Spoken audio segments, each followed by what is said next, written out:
gain peace.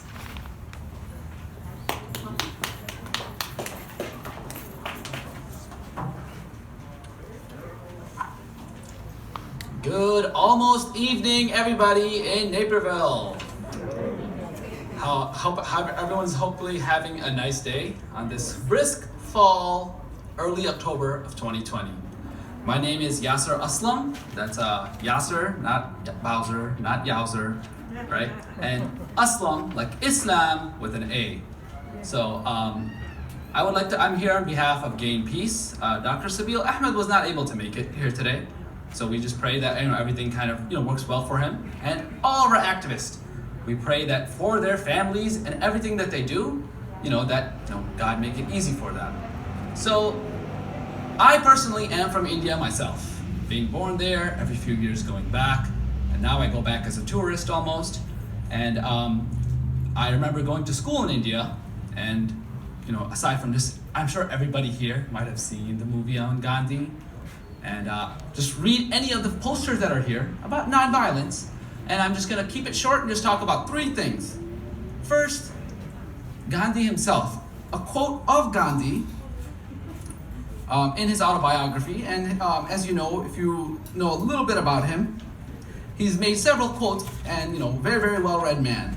And in it, Mahatma Gandhi in 1924 said, "When I closed the second volume of Prophet Muhammad's biography, I was so sorry that there was not more for me to read about this great man's life." So the struggle that we see around us and in history, right? Proof is in the history as we look at it that Islam and religions can and promote peace. Religion is not merely a tool that describes you. It's not like if I ask you 10 things about yourself, many people will put their religion in there. Religion is not an adverb. It's not an adjective that describes you. Religion is meant to be a verb, something that you do. It's supposed to be a journey. It's supposed to be something towards positive social change. So look at history. We look at India. And me being Muslim, me being in India, we can literally talk about nonviolence and peaceful protests for a long time. And I was going to talk about, look at India before the British came even. Look at how pluralistic it was. All the faiths got along. There was this idea of sectarian violence and these things that plague now the 21st century. We're in the 17th, 19th, 16th century. Let's look at history and look at many other people's perspective as well too. And I just want to, aside from history being like the first thing, I also want to talk about justice. In Islam, our faith teaches us if we see injustice, to do something about it. There's three levels. When you see injustice, you stand up for it. First, you try to stop it with your hands.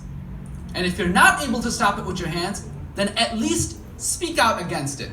And I hope that everybody here, when they read the news, when they see something, they don't just think, oh, I'm gonna make an annoying post again about something political, about something happening across the world, because a threat to justice somewhere is a threat to justice anywhere is a threat to justice everywhere. We're all one humankind. We're all one species. And the last thing I want to talk about, again, history, justice, three things. So if you cannot stop it with your hands, then speak out against it. And if you're too scared to speak out against it, at least feel bad about it in your heart. Don't be okay with the status quo. Don't be okay with the treatment of refugees. Don't be okay with concentration camps, things being built. Don't be okay with hate. We cannot be okay with hate. That's the final thing. And the last point I want to talk about is just sincere love of your neighbor. Sincere love. And I'm just going to end with something that God has said. From the beginning, one God, one message. And I think it was perfect. I think Pastor John went right before me. It was like the Abrahamic faiths, the big brother. And actually, I'm familiar with These Streets Are Holy. A few years ago in the city, we did a walk to raise awareness about what's happening in Yemen, the genocide, and I'm glad that people work together. Look around us right now. This is multiculturalism, pluralism in action. All of us. So God, I'm just going to end with one thing that God said in the Quran, in the final revelation. And if you guys have your phones, you can look it up right now. It's literally, 3 verses. The entire chapter is 3 verses. In fact, many Muslim scholars have said, if nothing else was revealed, no Old Testament, no New Testament, no final and the last testament, the Quran, it would be enough for the success of humankind. And God says, time is a witness. That's the first verse. That all of mankind is in a state of loss. We're all losers, all of us, everything. And time is proof of that. Except for, and God just says 4 things. Except for these 4 characteristics, and you have to have them all at once. Except for those who believe, and those who do good deeds. Because faith enough is, we all our home is paradise, we'll all return there. And those who do good deeds. And then those who promote the truth. That's what we're hopefully doing here, promote the truth. And those who promote patience. And what did Gandhi embody? Patience.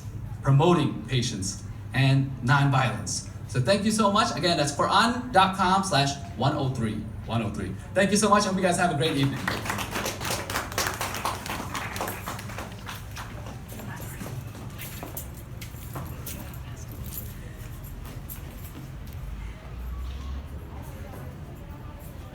Thank you. Next, I would like to invite President of